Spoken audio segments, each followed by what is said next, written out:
Good evening, everyone. Now, this evening, I just want to take a moment because we know that it's getting close to the primaries here in November, and they're trying to get all sorts of people elected. And when I mean by them, I mean the Democrats. And the Democrats are primarily in trouble. For those who are new to this channel, I'm apolitical. I don't swing to the left. I don't swing to the right. I don't like red and I don't like blue. What I like are tangibles. What I like is reparations. What I like the way wipe away qualified immunity for those law enforcement agencies that kill Black people with impunity. That is what I like. But when it comes to this, the only reason why I think that Democrats are talked about more so than Republicans is because foundational Black Americans, U.S. freedmen, we understand that Democrats pander to the Black community more than any other group. Okay, that is just the truth. The Republicans are pretty much straightforward with their anti-Black racism, with their undermining of the Black communities and straight ignorance. So we already know that. But the most dangerous group are those who pretend to be your friend, those who pretend to be in partnership, those who pretend to be in your circle for your best interest. Those are the most dangerous people. See, more than likely, we would like to know who our enemies are, right up front. But we are a useful tool, or they will like us to be, to keep them in power. See, the thing about when we look at both parties, we look at Democrats, the party of the poor. We look at Republicans, or the conservatives rather, those who make over $100,000, who own small businesses, big businesses, millionaires and billionaires. If people start to become wealthy or do not need politics in order to get little trinkets, to get little treats, in order to be powerful, in order to be, quote unquote, living a middle class life, then why would you ever need the Democratic political party?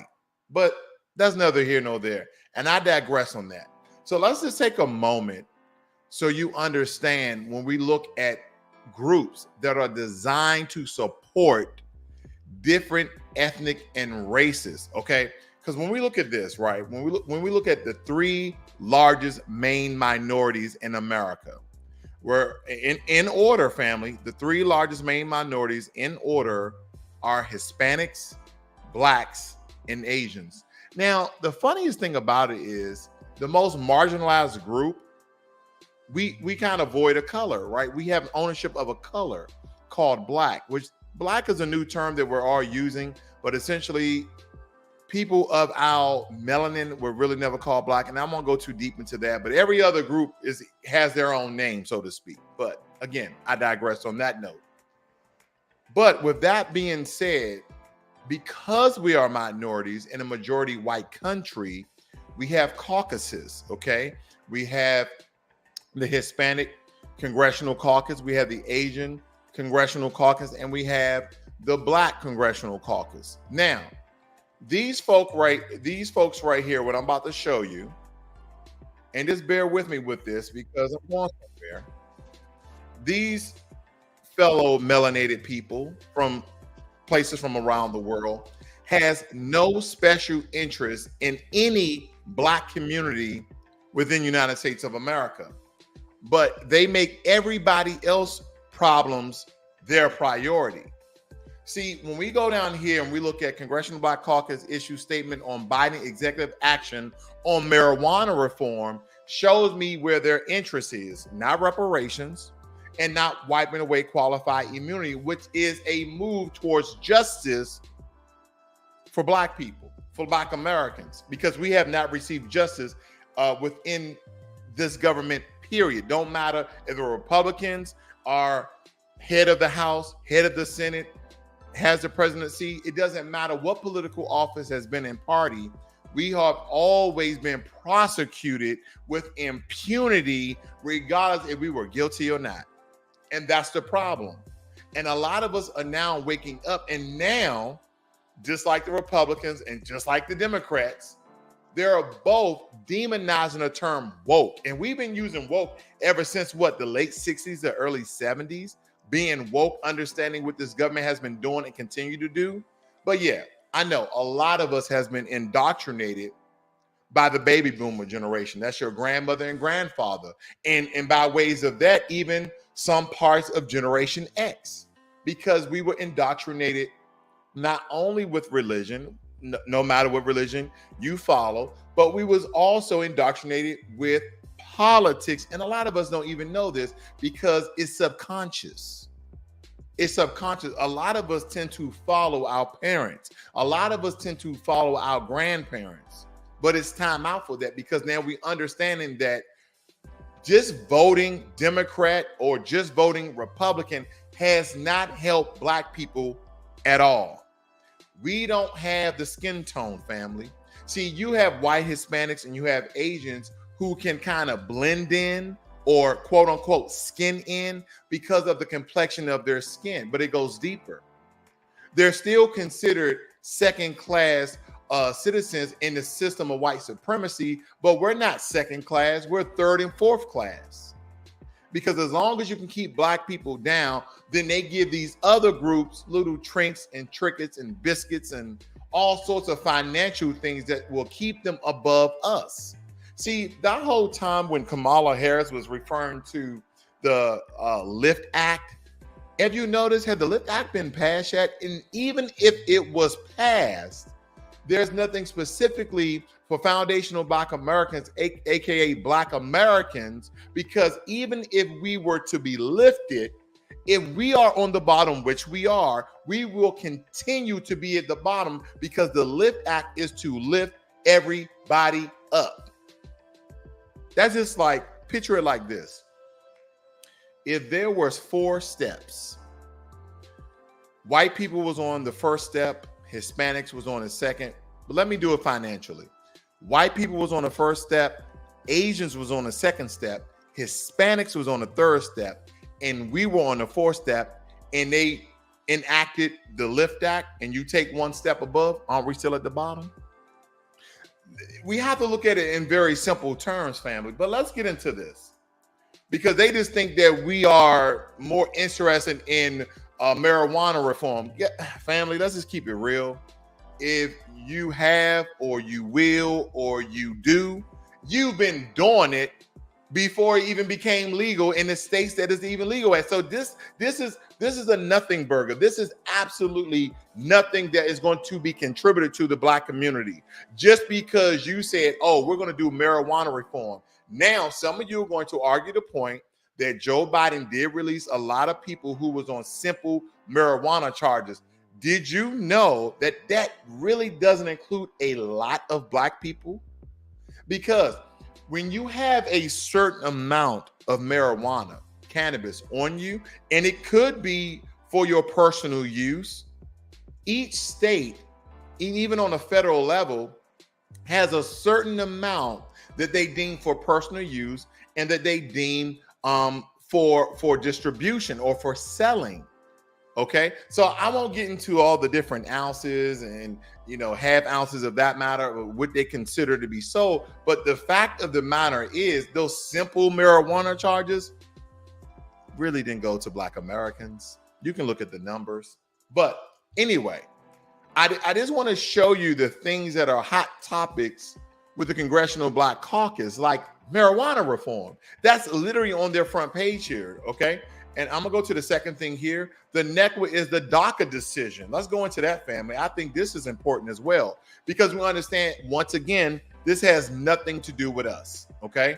Now, I'm gonna read a little bit to you here, so please bear with me, okay? Please bear with me. It says, while many DACA recipients will experience momentary relief, the urgency of this decision reiterates the need to pass a permanent solution that codifies DACA and protects the lives of DACA recipients. The Congressional Black Caucus, or the Congressional Black Bootlickers, join the Congressional Hispanic Caucus and calling on a minimum of 10 Senate Republicans to join all Democrats to pass the House Passed Partisan Dream and Promising Act of the Senate and to send the president death. Now, this particular legislation is simply for Hispanics. What Black America needs DACA? None of us, right? So when we look at this family, they're partnering with the Black and Brown Coalition in order to have more immigrants into the nation. But this is the problem. This is on the forefront of the Democratic Party as well as the Congressional Black Caucus that does nothing for Black Americans. Time and time again, they hold fish fries and barbecues and give out iPhones. I don't know what they do in order for you to go out and vote, because they know at the end of the day, they know what you need and they know what you want, but they pander to you. They disrespect you. They have you to come out and say, yeah, we're giving away ribs and fried fish to make sure you guys are registered to vote. I just saw this not too long ago, family. I just saw this not too long ago that they were holding barbecues in order to have people to vote. Do you think those barbecues were for Hispanic people? Do you think those barbecues were for Asian people? No. No, they was not. I really want to look this up so you don't think I'm playing around. So I can find the story very, very quickly. Bear with me. We're going to go over the stories. It's so ridiculous to me, family, that the disrespect, and we keep falling for it. Okay, not me, but we keep falling for the trick back, because again, they're just letting you know that we're absolutely going to do nothing for you. We're going to do something for everybody else, because the Hispanic Congressional Caucus literally has their own caucus in order to push their legislation like DACA. But why are we partnering up with these people where they don't partner up with Black people for reparations? They don't partner up with Black people to wipe away qualified immunity. I know all of you guys have been watching the stories that's been coming out of LA, the very anti-Black racism comments that the head of the LA Council, the female, stated about a little Black child, calling him a monkey and that he should be beaten, but if he was white, he shouldn't be. And I'm just paraphrasing there. I'm looking at some of the things here. Just give me a second here, family, because I want you to look at this. This is how they treat us. Now, this is in the state of Virginia. Okay, Democrats. You see the big word Democrats, and it says, the County Democratic Party annual barbecue raises funds to help elect Democrats to office. Join fellow Democrats to enjoy food. But not only that, this was also a ploy to get more people to vote. That's what it was, to get more people to vote. Let me move on. Okay, let me move on. It says the soul of our nation is at stake right here, and we cannot afford to lose, said Congressional Black Caucus Chairwoman Joyce Beatty. Now, what are they talking about? What does DACA has to do with Black Americans, family? Because again, they teamed up with the Hispanic, with the Hispanic Congressional Caucus.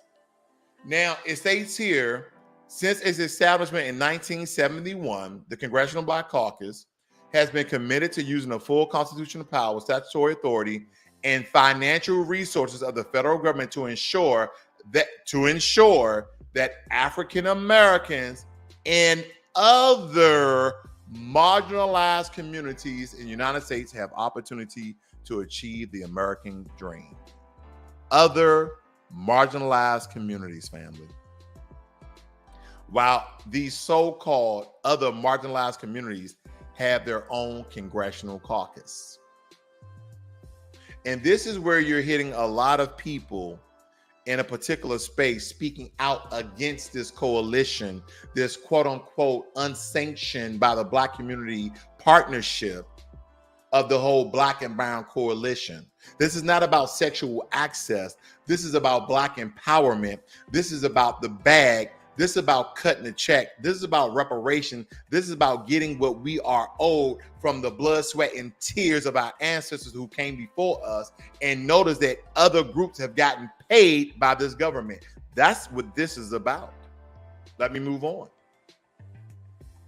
Here we have the Congressional Hispanic Caucus. And I'm going to blow this up for you, family. And this is from the government website, and it states that the Congressional Hispanic Caucus was founded in December of 1976. This is only 5 years after our Congressional Caucus was established as a legislative service organization of the United States House of Representatives. Then don't forget, we stated that we are for African Americans and other marginalized groups, meaning everybody else except white people, or white men rather, but everybody else. Let's see what the Congressional Hispanic Caucus says here. Okay. It says today the CHC is organized as a congressional member organization governed by the rules of the U.S. House of Representatives. Okay. The CHC addresses national and international issues and crafts policies that impact the Hispanic community. Wait a minute. Maybe I'm not reading this right. And impact the Hispanic and marginalized. You don't see marginalized. You don't see underserved. You don't see minorities. You just see impact the Hispanic community. Say with me. The function of the caucus is to serve as a forum for the Hispanic members, of Congress around a collective legislative agenda. The caucus is dedicated to voicing and advancing through the legislative process issues affecting Hispanics and other, you don't see other, do you? Hispanics in the United States, Puerto Rico, and the Commonwealth of the Northern Mariana Islands. Where do you see other marginalized communities? Where do you see underserved communities? Where do you see minorities? And see, you're going to have people like the CBC Congressional Black Caucus promote Stacey Abrams and other Democratic political candidates who are running for office for this November. And it's all going to come tumbling down because, family, if they don't have anything on the table for us, why in the hell would we continue to do the same thing expecting different results? Was it that much worse under the Republicans? It was just as bad. See, the difference between the two, and some of you may not like to get smacked. The Republicans kind of just slap you around virtually, politically, but they don't do nothing for you. And the Democrats kind of like pat you on the back, pat you on the butt, but they don't do nothing for you. See, the end result is 0 + 0 = 0 on the Republican side, and 0 + 0 = 0 on the Democrat side. See, your power is in your vote. And that is why they pander to you in order for you to vote. They tell you if you don't vote, you don't have a voice. Listen to me, family, and understand this. When you vote, you lose your voice. Let me give you an example. If you have a firearm and you're going to try to make someone do something, you have more influence, right? Because the threat of their life being taken by that gun. So that is your vote. Your vote is like a loaded gun, right? And they're trying to finesse your gun from you. They're trying to finesse your vote from you. Oh, they try to put up these videos of people twerking and get your booties to the pole, and if you don't vote, then no sex and no bucking and all these crazy things they try to pander to the Black community, right? And no matter of level in the Black community that you are, low income, high income, middle income, they treat us primarily all the same. They disrespectful at most, right? At least, rather. Here's the thing. Now I want you to picture you with that loaded firearm, and then you give it to the Democrats. They now have your power, do they not? Because they no longer need you. It's the same thing that Joe Biden did. He pandered, and at the same time was very disrespectful. He said, if you don't vote for me, then you ain't Black. And you guys went out and voted. And now we're like, well, Joe Biden, you did things for everybody. You did things for the Native Americans. You did things for Hispanics. You did things for Asians. When were you going to do something specifically for Black people? Well, when you come out in November in 2022, I'll do something for you. But everybody else who didn't vote you into office, you did something for them first. Well, we just talked to you when we crossed that particular bridge. But family, once again, you have people like the Congressional Black Caucus who tell you right on their site what they're not going to do for you. They're talking about marijuana reform and DACA that has really nothing to do with black people. Because, hey, studies will show that white people smoke more marijuana than black people. Have you ever been to college? I know I have. Let me move on. Now we're going to go into the Asian Pacific Americans Congressional Caucus. We're going to look up their purpose, mission, and goals. Okay, I'm almost done here, family. Let's look at it. I'm going to read through this very, very quickly. The Congressional Asian Pacific American Caucus, also known as CAPAC, is comprised of members of the Congressional of Asian and Pacific Island descent and members who have a strong dedication to promoting the well-being of Asian American and Pacific Islanders, also known as the AAPI community.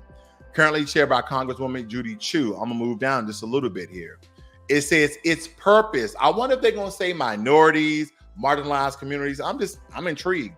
To ensure that legislation passed by the United States Congress to the greatest extent possible, provides for the full participation of Asian Americans, Pacific Islanders, and reflect the concern and needs of Asian American, to reflect the concerns and needs of the Asian American Pacific Islander communities, to educate our members of Congress about the history, contribution, and concerns of Asian American and Pacific Islanders, no marginalized communities, no minorities, to work with other members and caucuses to protect, advance the civil and constitutional rights of all Americans. That's kind of an all lives matter thing, but they didn't say marginalized. They didn't say black. They didn't say Hispanic. They're like, we're just going to work with them, make sure we keep financially stable. To establish policies on legislation and issues relating to, to establish policies on legislations and issues, same as Hispanic caucus, relating to persons of Asian and or Pacific Islands ancestries who are citizens or nationals of residents of immigrants to the United States, its territories, and possessions. They're talking about Asians and Pacific Islanders only. And it goes into the history, family, but as you state there, you don't see marginalized, you don't see underserved, and you sure don't see minorities. But just in case you missed it, I have to show you, family, because we have to understand what the Congressional Black Caucus is about. And I think I'm going to go a little bit deeper here. I'm going to go right to about here. I'm going to go a little bit deeper here so you guys can see this full mass here. I'm going to point out some very key words here that you guys probably missed as I was reading earlier. I'm just going to point these out. Because you didn't see the same verbiage, you didn't see the same language, you didn't see this same vernacular, vocabulary, lexicon. You did not see this with Hispanics and Asians. They didn't mention marginalized communities. They didn't mention minority-owned businesses. They're talking about promoting U.S. foreign policy initiatives in Africa and other countries that are consistent with the fundamentals of right of human dignity. What about the right of human dignity for those in Jackson, Mississippi? What about the right of human dignity for those in Flint, Michigan? What about clean drinking water in Baltimore and D.C. and all of these predominantly black cities? What about them?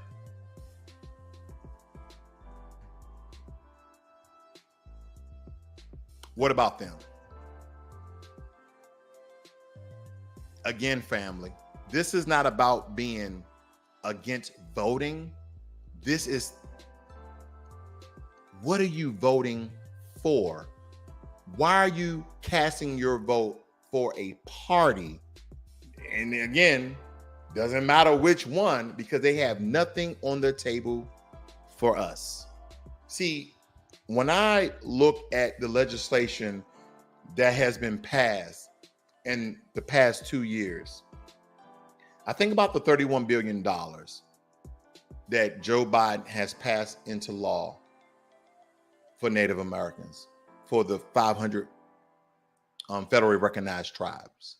I think about the Hispanic economic initiative, where millions of dollars went to Hispanics, and also an easy path to citizenship programs like DACA and TAP that support not only illegal immigrants, but legal immigrants as well. Okay. Then also the anti-hate crime bill against Asian and Pacific Islander Americans. I'm not against any of the legislation for those people. What I am against is us as a group of people continue to support a party that continues to shut the door in our face, that continues to kick us out of the car right before we hit the finish line. They kind of just talk around it. You know how when you're trying to get some answers or from somebody and they just keep beating around the bush, they just won't come out and say it? I'm going to read some of your notes, family. Terrell said they are in trouble. B1 family got Jermaine Anderson in the room. Good day to you, sir. Malcolm had said that a long time ago about liberals. And please hit that like button. And good evening, Jay Darnell. I see a guy saying a lot here. Oh, all day, but not neglect policies. All day. That's part of the Democratic policy legislation. And of course, if this is your first time, please subscribe and hit the like button. Okay. So family, that's all what I have for you today. I didn't want to be long, but again, it's a very pivotal time, not for them. I can care less. For us. See, it's about power. And in times like this, we have it. And the only thing I'm saying is before you give it away, just think about what they've done for you and think about what they've done for everybody else. I'm out.